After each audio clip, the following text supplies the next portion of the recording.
নমস্কাৰ মুহূৰ্ত জনাব বিচাৰিছো এটা গুৰুত্বপূৰ্ণ খবৰ ৰাজ্যৰ মুখ্যমন্ত্ৰী ডক্টৰ হিমন্ত বিশ্ব শৰ্মাৰ শেহতীয়া কামকাজক লৈ এবাৰ সমালোচনা কৰিছে ৰাইজৰ দলৰ বিধায়ক অখিল গগৈয়ে এবাৰ সমালোচনা কৰি ক'লে যে ফেসবুকতে চৰকাৰ চলাইছে মুখ্যমন্ত্ৰী আৰু লগতে মুখ্যমন্ত্ৰীক কি তেওঁ সমালোচনা কৰি মন্তব্য কৰিলে জনাব বিচাৰিছো সবিশেষ তথ্য আৰু এই মুহূৰ্তত জনাব বিচাৰিছো এটা বিশেষ খবৰ সামাজিক মাধ্যমত চৰকাৰ চলাইছে মুখ্যমন্ত্ৰী ডক্টৰ হিমন্ত বিশ্ব শৰ্মাই এই মন্তব্য কৰিছে অখিল গগৈ মনত যি ইচ্ছা তাকেই কৰিছে হিমন্ত বিশ্ব শৰ্মাই মনত যি ইচ্ছা তাকেই কৰিছে কাম নাইকিয়া কাম কিছুমান কাম কৰি আছে মুখ্যমন্ত্ৰী কাম নাইকিয়া কিছুমান কাম কৰি আছে মুখ্যমন্ত্ৰীয়ে সামাজিক মাধ্যমতে চৰকাৰ চলাই জনপ্ৰিয়তা অৰ্জন কৰিব বিচাৰিছে মুখ্যমন্ত্ৰী বিজেপি দল বুলি এতিয়া একো নাই এই মন্তব্য অখিল গগৈ বিজেপি দল বুলি এতিয়া একো নাই বিজেপি আৰু অসম চৰকাৰখন এতিয়া এছবিএছ প্ৰাইভেট লিমিটেডত পৰিণত হৈছে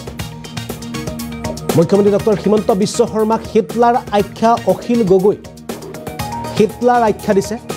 মুখ্যমন্ত্ৰী কটাক্ষ কৰি কাজিৰঙাত অখিল গগৈ গুৰুত্বপূৰ্ণ মন্তব্য আৰু এই মুহূৰ্তত জনাইছো এই ডাঙৰ খবৰটো যে অখিল গগৈ পুনৰ মুখ্যমন্ত্ৰীক সমালোচনা কৰিছে এপিএছচি আৰ্হিত এডিআৰই পৰীক্ষা ঘোষণাক লৈ অখিল গগৈ সমালোচনা সামাজিক মাধ্যমতে চৰকাৰ চলাইছে অসমৰ মুখ্যমন্ত্ৰী অসমৰ মুখ্যমন্ত্ৰীক লৈ পুনৰ অখিল গগৈ কটাক্ষ যি মন গৈছে তাকেই কৰিছে হিমন্ত বিশ্ব শৰ্মাই মনত যি ইচ্ছা তাকেই কৰি গৈছে বুলি মন্তব্য কৰিছে কাম নাইকিয়া কিছুমান কাম কৰি গৈছে অসমৰ মুখ্যমন্ত্ৰীগৰাকীয়ে আৰু মন্তব্য কৰিছে অখিল গগৈয়ে লগতে কৈছে যে সামাজিক মাধ্যমতে চৰকাৰ চলাই জনপ্ৰিয়তা অৰ্জন কৰিব বিচাৰিছে মুখ্যমন্ত্ৰীগৰাকীয়ে বিজেপি দল বুলি এতিয়া একো নাই বিজেপি আৰু অসম চৰকাৰখন এতিয়া এছবিএছৰ প্ৰাইভেট লিমিটেডলৈ পৰিণত হৈছে মুখ্যমন্ত্ৰী হিমন্ত বিশ্ব শৰ্মাক হিটলাৰ আখ্যা অখিল গগৈ মুখ্যমন্ত্ৰী কটাক্ষ কৰি কাজিৰঙাত অখিল গগৈ গুৰুত্বপূৰ্ণ মন্তব্য এপিএছচি আৰ্হিত এডিআৰই পৰীক্ষাৰ ঘোষণাক লৈ মুখ্যমন্ত্ৰীক সমালোচনা কৰিছে এবাৰ অখিল গগৈ আৰু কি ক'লে আমি পোনে পোনে এবাৰ অখিল গগৈ মন্তব্য আপোনালোকক দেখুৱাবলৈ চেষ্টা কৰিছোঁ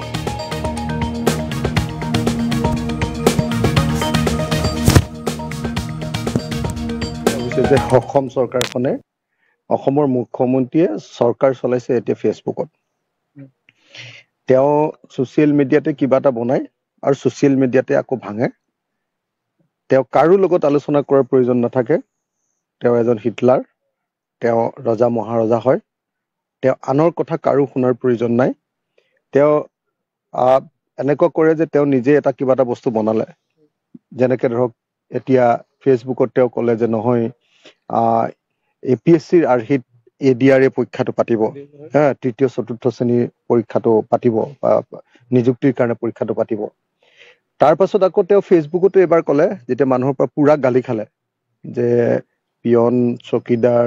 আমাৰ সেই আটাইবিলাক পদবীৰ কাৰণে এনেকে এপিএছচি আৰ্হিত পৰীক্ষা পতাৰ কি প্ৰয়োজন আছে এইবুলি যেতিয়া হাল্লা হুলস্থুল লগালে মানুহে চব কথাতে এনেকুৱা ধৰণৰ বেছি কিয় কৰে বুলি যেতিয়া হাল্লা লগালে লগে লগে অসমৰ মুখ্যমন্ত্ৰীয়ে আকৌ ছ'চিয়েল মিডিয়াতে কথাটো লুটিয়াই দিলে ফেচবুকতে তেওঁ কৈ দিলে এইবাৰ যে লাও পাতৰ তলত আৰু ঠিক লাও যেনেকে পাতৰ তলত ঠিক তেনেকে চৰকাৰখনো জনতাৰ তলত গতিকে জনতাৰ কথা শুনি আমি কথা বদলাইছো তো মুখ্যমন্ত্ৰী এজনে যদি এনেকুৱা ধৰণৰ অস্থিৰ লৰামতীয়া এনেকুৱা ধৰণৰ যদি অগভীৰ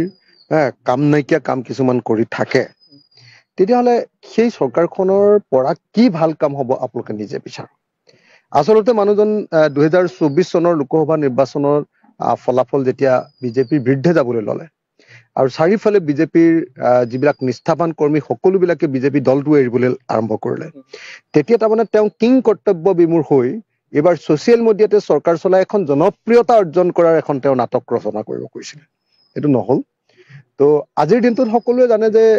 বিজেপি চৰকাৰখন এইচবিএছ কোম্পানী প্ৰাইভেট লিমিটেডত পৰিণত হৈ গ'ল আৰু বিজেপি দল বুলিও এতিয়া একো নাই বিজেপি দলৰ ভিতৰত কোনো কথা আলোচনাই কৰিব নালাগে হিমন্ত বিশ্ব শৰ্মাই ৰাতিটোতে ভাবিলে হ'ল ৰাতিটোতে ফেচবুকত কৈ দিলে হ'ল আৰু পিছদিনা আকৌ ৰাতিপুৱা শুই উঠি আকৌ ফেচবুকত বদলাই দিলে হৈ গ'ল কথাটো একেটাই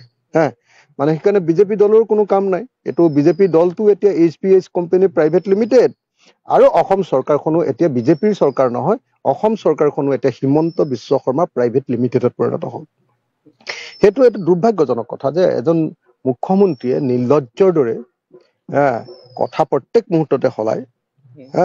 তেওঁৰ কথাৰ কোনো ভৰসা নাই, স্থিৰতা নাই, তেওঁৰ কোনো গাম্ভীৰ্যতা নাই। এটা সাংবিধানিক পদৰ তেওঁ আছে, অথচ তেওঁ সাংবিধানিক পদৰ মৰ্যাদাটো ৰক্ষা কৰিব নোৱাৰে। এইটো দুৰ্ভাগ্যজনক কথা। আৰু সেইকাৰণে অসমৰ মুখ্যমন্ত্ৰীৰ এনেকুৱা ধৰণৰ আচৰণক আমি নিন্দা কৰিছো। আৰু গণতান্ত্ৰিক